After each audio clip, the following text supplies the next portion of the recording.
మోకాల నొప్పులకు ఎటువంటి సర్జరీ లేకుండా ఎపియాన్ పెయిన్ క్లినిక్ అందిస్తున్న అత్యాధునిక చికిత్స.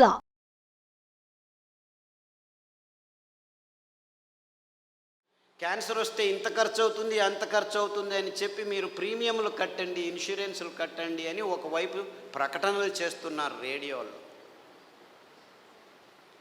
ముందుగానే కనుక్కోండి మీకు రోగం వస్తుందని ఈ డయాగ్నోస్టిక్ ల్యాబ్ వాళ్ళు ప్రకటనలు చేస్తున్నారు. 30 సంవత్సరాలు వచ్చాయా, బాడీ చెకప్ రండి, ఒకరు చూపించుకుంటే ఇంకొకరికి ఫ్రీ అని చెప్పి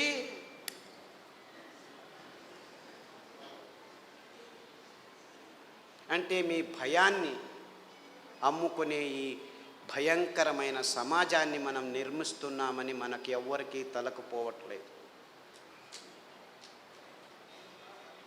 దేవుడిచ్చింది అద్భుతమైన వైవిధ్యమయ పదార్థాలన్నింటినీ.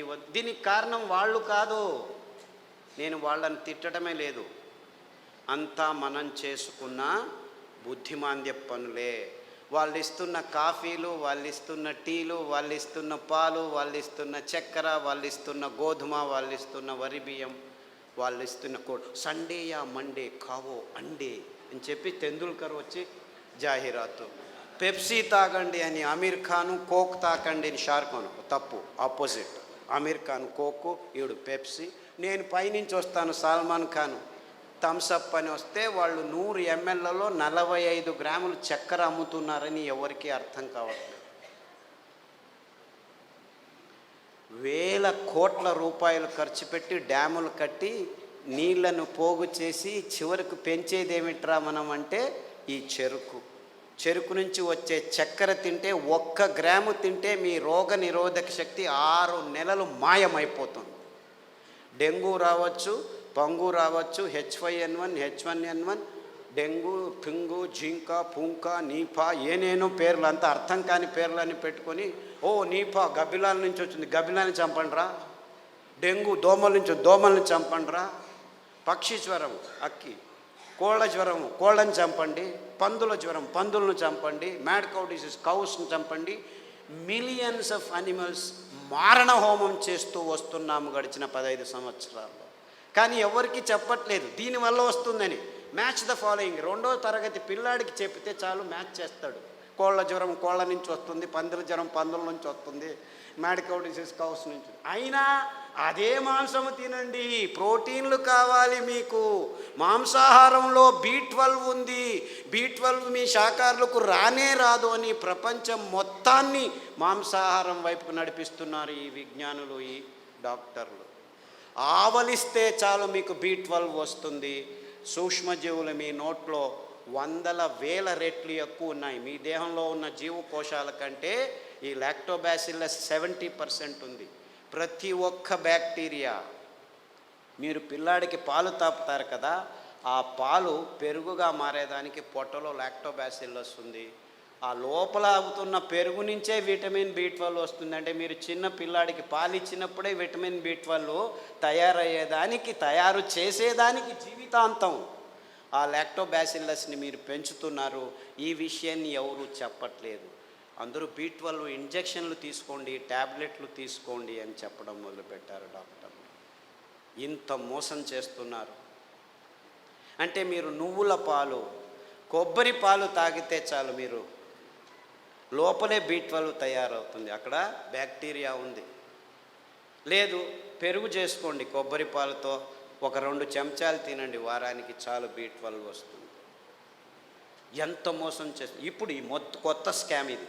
B12 vitamin D. అందరూ సాఫ్ట్వేర్ వాళ్ళందరూ లోపల 6 గంటలకు పోయి 12 గంటల వరకు కూర్చొని ఉన్నారు. వేల మంది, లక్షల మంది. వాళ్లకు సూర్యుడు దొరకకుండా విటమిన్ D తక్కువ అవుతుంది, లోపల కొలెస్ట్రాల్ విటమిన్ Dగా మారుతుంది. అది జరగట్లేదు కాబట్టి విటమిన్ T ట్యాబ్లెట్ రెడీ చేసాం, తీసుకోండి అందరూ.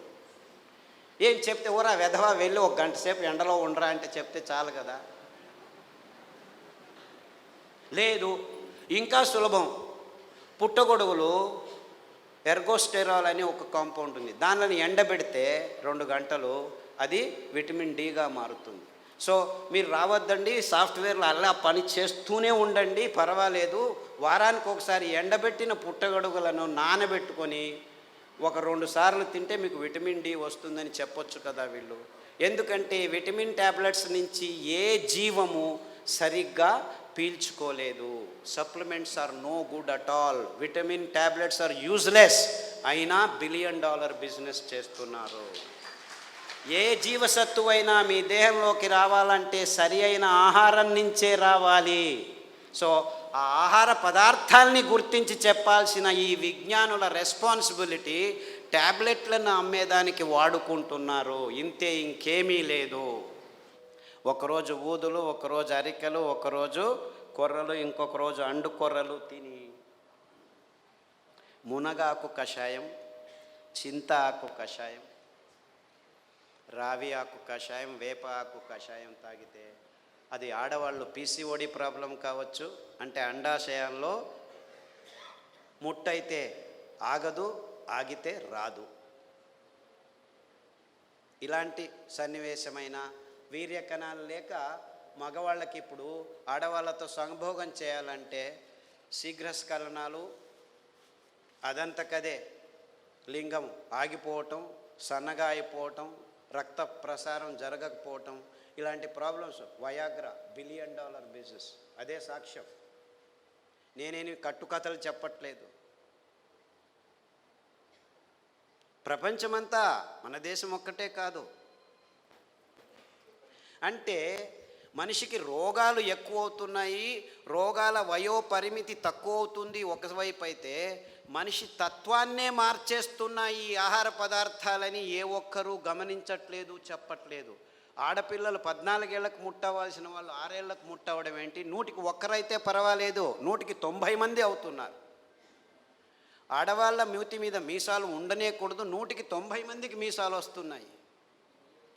ముట్టు సహజ ప్రక్రియ, అంత ఇబ్బందులు ఏమి ఉండకూడదు, 100కి 100 మందికి నొప్పులు వస్తున్నాయి. డాక్టర్ దగ్గరికి వెళ్తే పెయిన్ కిల్లర్స్ ఇస్తారు, అందులో వేసుకున్న వాళ్ళకి 16 మందికి కిడ్నీ ప్రాబ్లం వస్తున్నాయి. 100కి నెల పెయిన్ కిల్లర్స్ వేసుకుంటే 2-3 సంవత్సరాల్లో కిడ్నీ ప్రాబ్లమ్స్ వస్తాయి. యూరిక్ యాసిడ్ ఎక్కువ అవుతుంది, క్రియాటినిన్ ఎక్కువ అవుతుంది, యూరియా ఎక్కువ అవుతుంది. ఇలాంటి ప్రాబ్లమ్స్ నో ప్రాబ్లం, డయాలిసిస్ చేస్తాం రండి అంటారు, మిషన్లు రెడీ పెట్టుకున్నామంటారు. అంటే ఇంత వైజ్ఞానికమైన విషయాలు మన కళ్ళ ముందు, మన ముక్కు కింద జరుగుతూనే ఉన్నాయి. ఏ ఒక్కరూ లేచి అడగట్లేదు, ప్రశ్నించటం లేదు. ఎందుకంటే సైన్స్, విజ్ఞానం అనే ఈ కబంధ హస్తాల్లో ఇరుక్కుపోయాము. అంతా విజ్ఞానమే. ఎక్కడుంది? ఈ వాణిజ్యీకరణ ఒత్తడంలో చేసి ఎవరు నోరు మెదపకుండా చేసేసారు. So what are we doing here? మళ్ళా గొప్పగా జంబాలు, రేపు మొన్నోడు పోయి మంగళహరంలో సంసారం పొద్దున లేస్తే కక్కస్ సరిగ్గా చేయట్లేదు. ప్రతి ఒక్కరూ కక్కస్ చేయాలంటే ట్యాబ్లెట్ తీసుకోవాలి, లేకపోతే వేడి నీళ్ళు తాగాలి, లేకపోతే ఇక్కడి నుంచి అక్కడికి తిరగాలి, బీడీ తాగాలి, సిగరెట్ తాగాలి, కాఫీ తాగాలి, లేదు ఒక పెగ్గు వేయాలి. వాడు డాక్టరే పెగ్గు వేయమన్నాడు, మగ్గులు వేసుకుంటూ కూర్చున్నారు. అర్థమైందా peg mug? This is the nonsense that human race has been indulging in the last 30-40 years. And we are all claiming ourselves to be civilized, educated, and in scientific age. ఏమిట్రా science? పొద్దున్న లేస్తే కక్కస్ చేయలేవు, రాత్రి వస్తే నిద్రపోలేవు.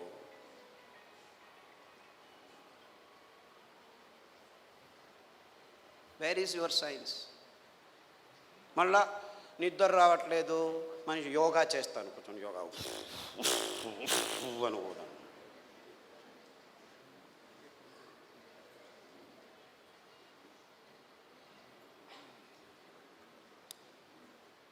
ఏం చేయమంటాం?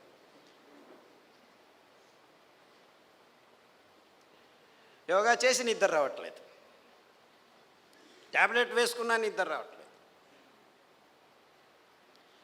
రాత్రి నిద్రపోవాలి, పగలు పని చేయాలి.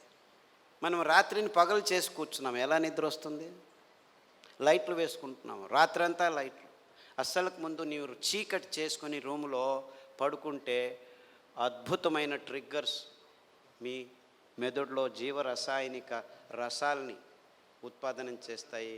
నిజమైన నిద్ర వస్తుంది, గాఢ నిద్ర వస్తుంది. అతి అద్భుతమైన నిద్ర మీ దేహానికి తడితే మీలో రోగనిరోధక శక్తి ఎక్కువ అవుతుంది. అంటే ఈ మధ్య ప్రపంచంలో మానవ జాతి సరి అయిన నిద్రపోవట్లేదు. ఎందుకంటే కారు అడవుల్లో కూడాను లైట్లు వేసేదానికి రెడీ అయిపోయాం. సో ఒక్క విజ్ఞాని కూడా చెప్పట్లేదు అందరూ చీకటి చేసుకొని నిద్రపోండి అని. ఎప్పుడైనా నిద్ర రాకుంటే ఈ ట్యాబ్లెట్ వేసుకో అని చెప్తున్నారు.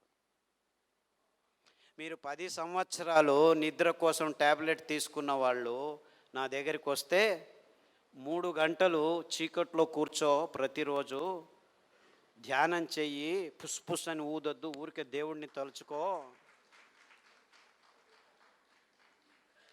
ఆస్ట్రేలియా నుంచి ఒక అబ్బాయి వచ్చాడు, 28 ఏళ్ళు. ఎప్పుడు చూడు ట్యాబ్లెట్ ఇది అది అని చెప్పి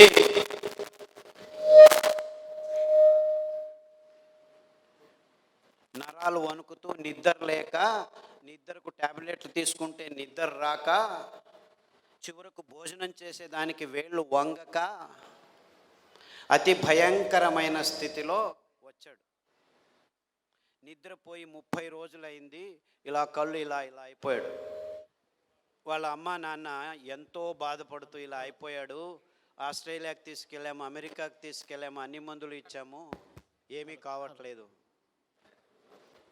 అరికలో రాత్రి నానబెట్టి ఉదయం నానబెట్టి ఉదయం వండిన గంజి రాత్రి వండిన గంజి ఉదయం తాగిపించండి. దానికి తోడు చన్న సాంబారు ఉల్లిపాయలు, ఎర్రగడ్డలు దంచి మజ్జిగలో వేసి ఆ మజ్జిగ తాగించండి. చీకటి గది చేసేసి బాగా గంజి తాగిపించి వాడిని లోపలికి వేసేసి తలుపు వేసేసి ఇంకా వాడి వైపు చూడకద్దండి అంటే, అయ్యో ఎలా అని చేయండి, 3 గంటల తర్వాత వెళ్ళి చూడండి అని చెప్పాను. అక్కడ బెడ్ కూడా వేయకండి అని చెప్పాను. 3 గంటలు తట్టుకోలేక ఆ తల్లి 1:30 గంటకే మెల్లిగా తలుపు తీసి చూస్తే వాడు బార్లా పడుకొని నిద్రపోయాడు. 3 రోజులు లేవలేదు వాడు.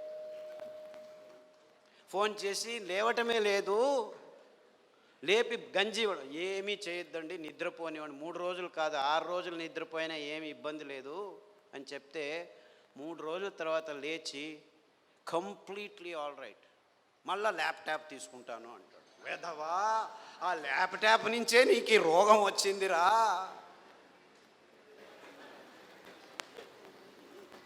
దాన్ని చూడొద్దు అని చెప్పి పంపించాను. ఇప్పటికి మళ్ళీ ఆస్ట్రేలియాకి వెళ్ళాడు.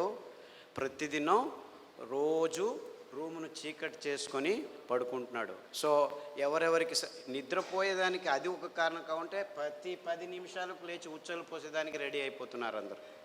25 సంవత్సరాల పిల్లలు కూడాను 2 గంటలకు ఒకసారి లేచేది, ఉచ్చలు పోసేది, వచ్చేది. అందుకే అటాచ్డ్ బాత్రూమ్లు ఎక్కువైపోయాయి మనకు. ఎవరైనా బెడ్రూమ్లో ఏముంటాయి ఆ టాయిలెట్లు? నాకు అర్థం కాదు. బెడ్రూమ్లో టాయిలెట్టా? ఎవరైనా ఆలోచిస్తున్నారా? నిద్రపోయే చోట ఏమిటాయా కక్కస్ చేసేది? నాకు అర్థం కాదు. The whole world has not asked this question till today. Attached bathroom ఇల్లు కట్టారా? ఎన్ని అటాచ్డ్ బాత్రూమ్? ప్రతి రూముకు బాత్రూమ్ కట్టారు. అంత కర్మ. అంటే ఒక్కరికి సరిగ్గా ఉచ్చలు పట్టుకునేదానికి శక్తి లేదనమాట. ఉచ్చలు వెంటనే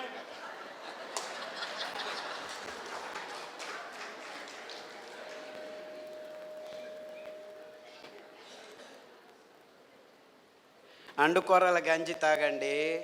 రాత్రి పడుకుంటే పొద్దున వరకు లేవాల్సిన అవసరం లేదు. In fact there have been zillions అని చెప్పాలి నేను. అంటే 100 మంది పెద్దవాళ్ళు 60 ఏళ్ళు 50 ఏళ్ళు 70 ఏళ్ళు ఉన్నవాళ్ళు రోజు రాత్రి 2 గంటలకు లేచి ఉచ్చలు, అది ప్రోస్టేట్ ప్రాబ్లము, ఈ ప్రాబ్లం, ఏ ప్రాబ్లం అన్నా ఉన్నివ్వండి, అరికెల గంజి తాగండి. ఈ ఉల్లిపాయల కషాయం అంటే యాక్చువల్లీ గ్రీన్ ఆనియన్స్ అంటారు.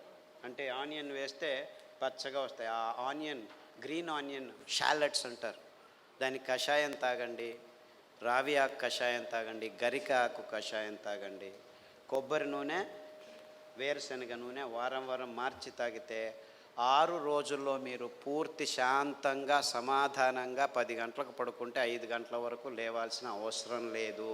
ఎవరైనా సరే, చిన్నపిల్లాడైనా సరే, పెద్దవాళ్ళైనా సరే. అంటే సరిగ్గా నిద్రపోవటం కూడా మానవ జాతికి. 16 మంది ట్యాబ్లెట్ తీసుకుంటున్నారు, కానీ మిగిలిన వాళ్ళంతా ఈ సర్కస్లు ఏదో ఒకటి చేస్తున్నారు.